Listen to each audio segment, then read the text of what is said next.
particulière à sa prescription en association avec d'autres médicaments. Ainsi, nous retrouvons des molécules agissant par diminution de l'absorption, notamment le charbon, les antiacides à base d'aluminium, les fibres alimentaires, les agents cytotoxiques, le méthoclopramide, la néomycine. Les molécules qui peuvent augmenter l'absorption, nous avons essentiellement la clarithromycine, l'érythromycine et les anticholinergiques. Diapo.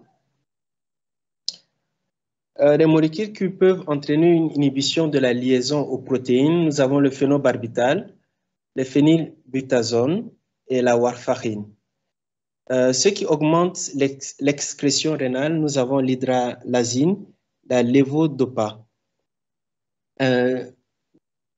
Les molécules qui inhibent la sécrétion tubulaire, nous avons la quinidine, les spironolactone, la verapamil, ainsi que le trimétoprime. Ce qui entraîne une diminution du volume de distribution, c'est la quinidine essentiellement. Ce qui entraîne l'augmentation de concentration plasmatique, nous avons l'amiodarone, l'aspirine, l'ibuprofène, l'indométhacine, la nifedipine ainsi que la nicardipine. Diapo. Les facteurs qui modifient le métabolisme sont essentiellement l'insuffisance rénale, qui va prolonger notamment la demi-vie de la digoxine, la clairance de la digoxine étant proportionnelle à celle de la créatinine. Nous avons aussi les dysthyroïdies également, peuvent influencer également le métabolisme de la digoxine. Les hyperthyroïdiens sont peu sensibles à la digoxine, d'autant plus que les concentrations plasmatiques sont diminuées, alors que les hypothyroïdiens ont une sensibilité accrue avec des taux plasmatiques plus élevés.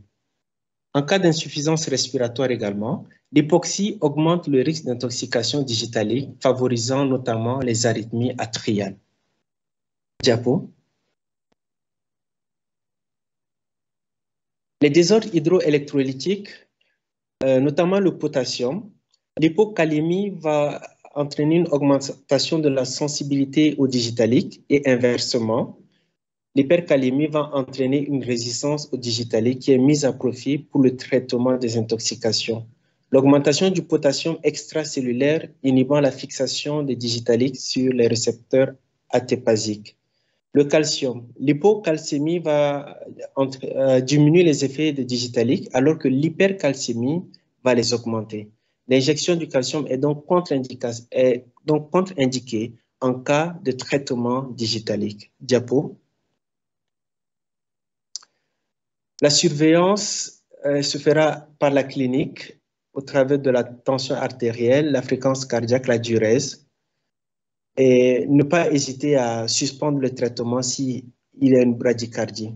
À la biologie, nous avons la calcémie, la kaliémie, la fonction rénale et la digoxémie.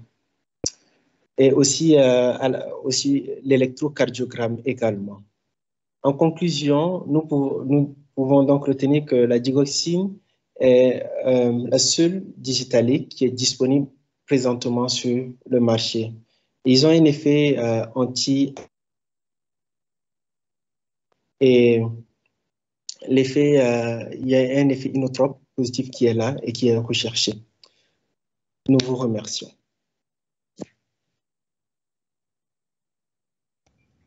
Très bien.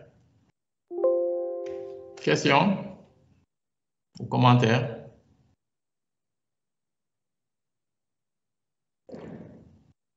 Je pense que tout est assez bien fait.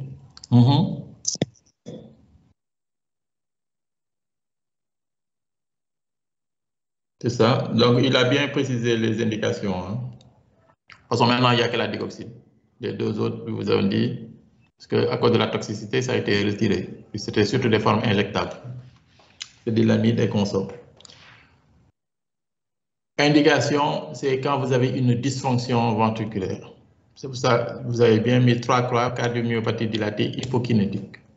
Hypokinétique, ça veut dire que ça ne se contracte pas très bien. Dans le reste, c'est quand il y a un trouble du rythme, surtout à l'étage auriculaire. Là, en général, il y a aussi une indication. Le reste, pour les shunts, si vous avez une CIV avec bonne fonction systolique du VG, en principe, il n'y a pas d'indication. Maintenant, comme on dit, on le donne pour l'effet bradycardisant. Ça diminue un peu la fréquence et puis du coup, ça améliore l'éjection. Et puis, il faut donner vraiment des 10 microgrammes kilo. Ce n'est pas la peine de faire un bolus chez le préma aller jusqu'à 20 puis diminuer, non. Il faut donner 10 microgrammes kilo. Et puis, avec cette dose-là, en général, on n'a pas de toxicité. La toxicité, c'est autour de 15 microgrammes kilo. Ok. D'accord. Voilà. Et tout ça, si vous le retenez, c'est bien. Contre-indication, bien sûr, c'est le BAV, ça c'est logique, parce que ça agit au niveau du bloc culoventriculaire. C'est là où ça... Donc, du coup, si vous avez un bloc, ben, il ne faut pas le mettre. C'est la même chose si vous avez eu l'indication fibrillation auriculaire associée à un Wolff Parkinson-White. Parce que dans le Wolff Parkinson-White, vous avez un faisceau accessoire qui va des oreillettes vers directement le ventricule. Donc, il active le ventricule. Et si vous bloquez donc, la conduction normale, c'est le nœud sinusal vers le nœud auriculoventriculaire. Déjà, il ne marche pas très bien. Si vous le bloquez, ben, vous favorisez le passage par le faisceau accessoire. Donc, vous majorez la fibrillation, en fait. Donc, c'est des fibrillations sans voie accessoire. Là, il y a une indication. Hypokaliémie, oui, parce que ça favorise. Vous savez que quand vous avez une intoxication, l'un des premiers signes aussi, c'est des signes en rapport avec une hypokaliémie. Donc, iléus intestinal, etc. Et puis sur le CG, vous avez des troubles, quoi.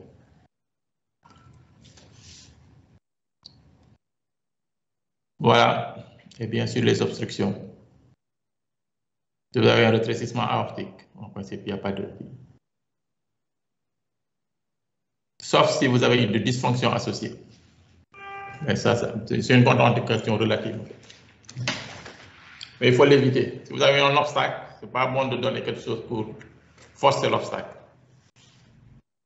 Pas très logique. Le plus de bêta-bloquants, c'est cotologie. OK, pas d'autres commentaires?